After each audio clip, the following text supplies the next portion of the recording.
ila sabiro nabi Muuse alayhi salatu wassalaam iyo dadka rumeeyay gadaashooda waxa ahaada waxay tahay waa bad gadaashoodan waa bad hortoodana waxa taagan waxay tahay waa fircawn iyo ciidamadiisa oo hub badan wata raba inay dilaan nabi Muuse iyo dadka asiga rumeeyay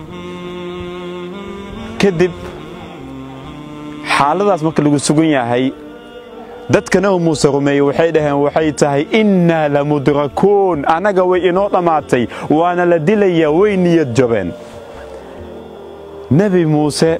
muxuu yiri ma taqaanaan waa 10 laga baranayo loo baahan yahay qof walba oo muslim ah xaaladda dhan markay adkaato oo adduunka dhan isku timaado oo qoosasho aad gaartid darajo la'aan ay dhacdo meesha ugu dambeeya aad ku badbaadi lahayd oo ah wuxuu yiri waxay tahay nabi Muuse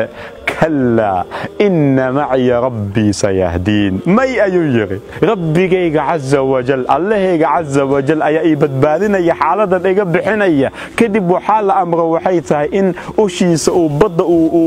وكلفته وكتوره بدأ أي الله لوكل دقي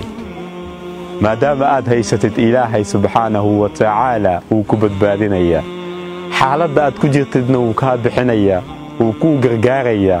وكو إغزاقيا وكو شرفيا وكو قيمينيا ما دام آد هيستت إلهي سبحانه وتعالى وحبك أمام مقنا هذا هيستت الله وحو بوات هيستها هذا الله آذن هيستنا وحاد هيستت ملهم هذا با حالة هدي أتكاتو أو البابيضان أي سو حرمتو أو آد درينتت إن عليس بدن سيد بورها أو دن كوكاغ لساري أو كالت